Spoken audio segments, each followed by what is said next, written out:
Hello student. अब हम जो टॉपिक डिस्कस करने वाले हैं वो है परसेंटेज ऑफ वाटर एब्जॉर्ब्ड। कहने का मतलब हुआ जो सॉइल है वह कितना परसेंटेज वाटर एब्जॉर्ब करता है उसको फाइंड करेंगे। जैसे यहाँ दिया हुआ है percentage of water absorb by soil. अगर ये हमारा सॉइल है, सॉइल कितना परसेंटेज वाटर एब्जॉर्ब करता है, आप अच्छी तरह से जानते हो सॉइल क्या करता है, वाटर को होल्ड करता है, वाटर को एब्जॉर्ब करता है। अब कितना परसेंटेज करता है उसके बारे में जानेंगे और उसको कैसे फाइंड करेंगे उसके बारे में जानेंगे। तो यहाँ दिया है percentage of water absorb by soil is equal to initial weight or initial volume of water absorbed minus final weight or final volume of water absorbed by weight of soil into 100। मतलब क्या हुआ, suppose कीजिए ये अगर हमारा soil है 1 kg, suppose कीजिए हम 1 kg सॉइल लिए, ठीक है, और उसके बाद ये 1 kg जो सॉइल हम लिए इसको क्या कहा जाता है, इनिशियल वेट ऑफ सॉइल। हमेशा ध्यान देना, इनिशियल वेट ऑफ सॉइल। अब इनिशियल वेट ऑफ सॉइल में कुछ ना कुछ वाटर भी होगा, कुछ ना कुछ। सपोज कीजिए 1 kg वाटर में मान के चलिए 1 kg सॉइल में मान के चलिए वो 1.5 या मान के चलिए 1 लीटर है। 1 लीटर क्या है, वाटर इसमें है। मतलब 1 kg सॉइल जो हम लिए हैं तो उसमें कुछ ना कुछ क्वांटिटी होगी वाटर की। तो हम मान लिए कि 1 kg सॉइल में 1 kg क्या है, वाटर है। इस जो 1 लीटर जो सॉइल है 1 kg में, तो 1 kg जो सॉइल है इसको क्या कहेंगे, इनिशियल वेट ऑफ सॉइल। और जो 1 kg सॉइल में 1 लीटर वाटर है इसको क्या कहा जाता है, इनिशियल वॉल्यूम ऑफ वाटर। इसी को क्या कहा जाता है, इनिशियल वॉल्यूम ऑफ वाटर। आप अच्छी तरह से जब आउटसाइड में जाते होंगे या क्रॉप फील्ड में जाते होंगे तो वहां क्या देखते होंगे, अगर सपोज कीजिए 1 kg सॉइल में, उस सॉइल में कुछ ना कुछ वाटर प्रेजेंट होगा। तो जो सॉइल हम लिए उसको क्या कहा जाता है, इनिशियल वेट ऑफ सॉइल। और जो उस सॉइल में जितना वाटर कभी मिक्स होता है उसको क्या कहा जाता है, इनिशियल वॉल्यूम ऑफ सॉइल।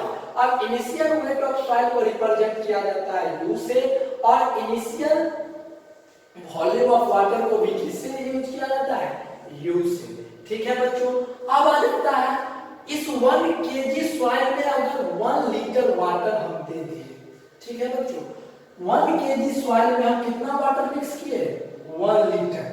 तो इसका क्या होगा, सॉइल का भी क्वांटिटी बढ़ जाएगा, सॉइल का भी वेट बढ़ जाएगा, उसके साथ साथ क्या चीज का, वाटर का भी क्वांटिटी बढ़ जाएगा। 1 kg मान चलिए 2 kg हम सॉइल लिए और 2 kg सॉइल में 1 kg पानी ऑलरेडी है, फिर 1 kg इसमें 1 लीटर पानी इसमें और ऐड कर दिए, तो सॉइल का क्वांटिटी तो बढ़ा ही, साथ ही साथ में जो ये सॉइल में वाटर का क्वांटिटी है वो भी इंक्रीज हो गया। अब ये इंक्रीज क्या हो गया, 4, सपोज कीजिए 4 लीटर हो गया। तो मतलब 1 kg सॉइल में 1 kg पानी है, उसके बाद 1 kg पानी और मिक्स कर दिए तो सॉइल का भी क्वांटिटी बढ़ गया और वाटर का भी क्वांटिटी बढ़ गया। ठीक है बच्चों, सॉइल का वेट भी बढ़ गया, वाटर का क्वांटिटी भी इंक्रीज हो गया। उसके बाद जो सॉइल का वेट होता है उसको क्या कहा जाता है, फाइनल वेट। उसको किससे रिप्रेजेंट किया जाता है, V से बच्चों। उसके बाद जो एब्जॉर्ब करने के बाद जो सॉइल का क्वांटिटी हो जाता है उसको फाइनल वॉल्यूम कहा जाता है। ठीक है बच्चों, ठीक है। तो अब है where U is the initial volume, जहां पे U क्या है, इनिशियल वॉल्यूम है, किसका, वाटर का। Initial weight of water V, अब इनिशियल वेट क्या है, वाटर का, V है। ठीक है, is the final volume of water, क्या है, final volume of water by final weight of water absorbed by the soil। मतलब कहने का मतलब हुआ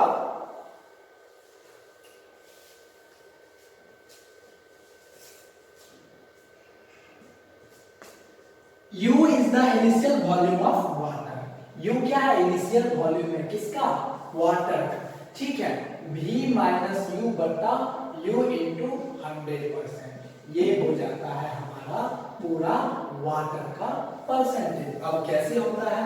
जैसे 1 kg सॉइल था, सॉरी 2 kg सॉइल था, इसमें 1 लीटर पानी पहले से था। ये क्या हो गया? ये हो गया इनिशियल वेट, ये हो गया इनिशियल वॉल्यूम। उसके बाद पानी मिक्स किए तो क्या हुआ? इसमें इसके क्वांटिटी में भी इंक्रीज हुआ, या 2 kg का बदला 4 kg हो गया। ये हो गया फाइनल वेट, और इसका 4 लीटर हो गया। सपोज कि इसका 2 लीटर हो गया, तो ये क्या हो गया हमारा? फाइनल वॉल्यूम ऑफ वाटर हुआ। Simple, 2 kg water, 2 kg soil में अगर 1 लीटर वाटर ऐड करते हैं बच्चों, ठीक है, 2 लीटर वाटर ऐड करते हैं, इसका इनिशियल और फाइनल क्वांटिटी चेंज हो जाता है, अलग अलग हो जाता है। सिंपल आप लोग देख लीजिए, अगर एक कंटेनर है, सपोज कीजिए कंटेनर है, कंटेनर का वेट इनिशियल वेट हो गया। उसके बाद इसके अंदर जो क्वांटिटी है, जो हमारा क्वांटिटी है लिक्विड का, उसका वॉल्यूम अलग हो गया। जब इसमें हम डालें कोई भी सब्सटेंसेस, तो क्या होगा? क्वांटिटी तो इसका बढ़ा ही, साइड में ही इस कंटेनर का भी क्या हुआ? वेट इंक्रीज कर गया। तो ठीक उसी प्रकार क्या हुआ यहाँ? Weight of water absorb by soil बराबर, मतलब फाइनल वेट जो है वाटर का कितना एब्जॉर्ब हुआ, मतलब फाइनल में से क्या होगा? इनिशियल घटा देंगे। मतलब पहले 1 लीटर था, अब डालने के बाद 2 लीटर एब्जॉर्ब हुआ, तो 2 माइनस 1 बराबर 1 लीटर। तो यही क्या करेगा?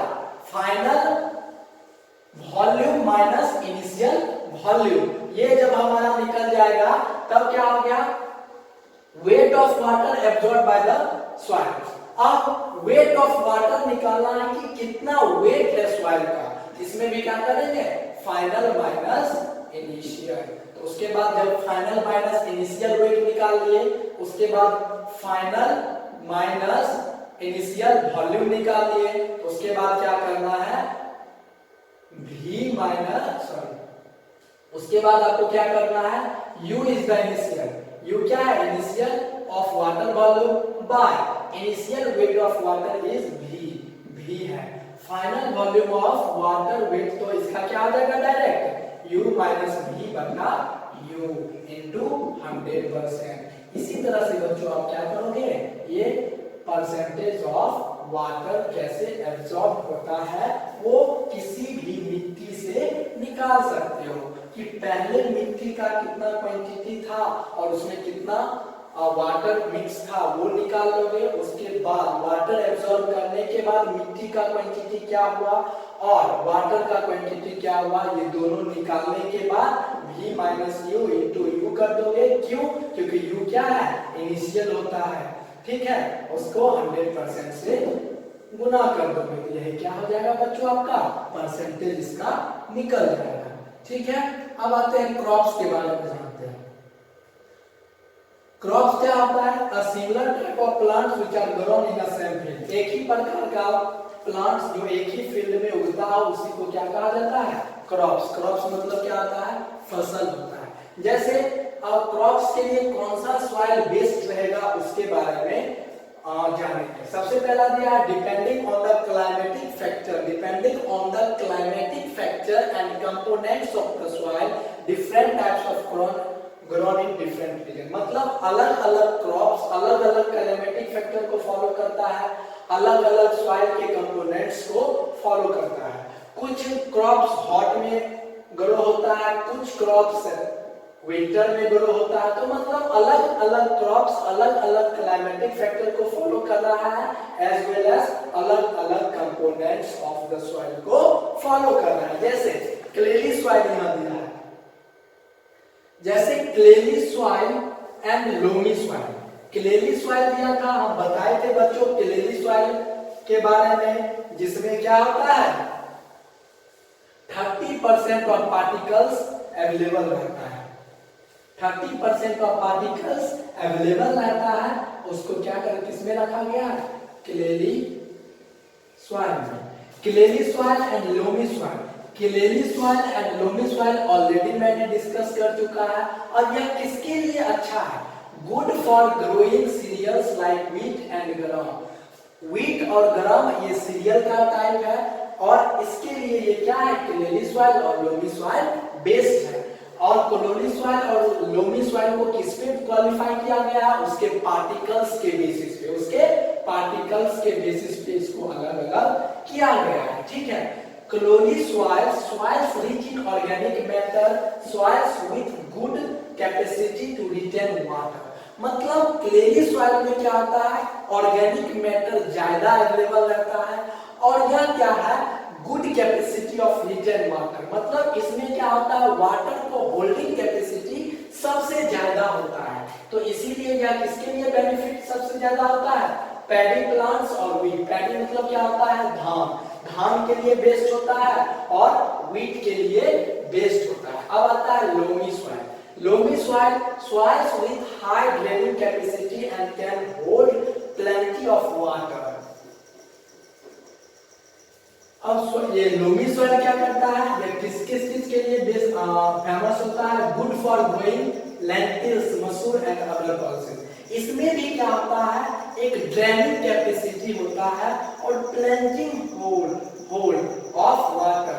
मतलब क्या होता है, इसमें भी होल्डिंग कैपेसिटी ऑफ वाटर इसके अपेक्षा इसमें क्या होता है, अच्छा होता है। तो इसीलिए यह किसके लिए बेस्ट है, फॉर ग्रोइंग लेंटिल्स, मतलब मसूर का दाल और अदर पल्सेस।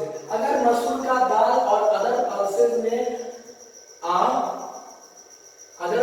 में अदर सॉइल में उगाए तो नहीं उगेगा, क्योंकि जो उसका होल्डिंग कैपेसिटी है सॉइल का, जो लोमी सॉइल का, उस अदर सॉइल में अवेलेबल नहीं है। इसीलिए क्या होगा, वो नहीं उगेगा। तो हमेशा ध्यान रखना बच्चों, क्लेली सॉइल में पैडी और व्हीट ज्यादा उगता है, और क्लेली सॉइल और लोमी सॉइल जहाँ रहता है दोनों मिक्स होके उसमें सीरियल, व्हीट और ग्राम ज्यादा उगता है, और लोमी सॉइल में मसूर का दाल और पल्सेस ज्यादा उगता है। ये हमेशा बच्चों आपको ध्यान देना है। जैसे दिया है हाइड्रोफेबिक प्लांट्स। अब दिया है टॉपिक हाइड्रोफेबिक प्लांट्स। हाइड्रो मतलब क्या होता है, वाटर। हाइड्रो किसको प्रीफर कर रहा है, वाटर को।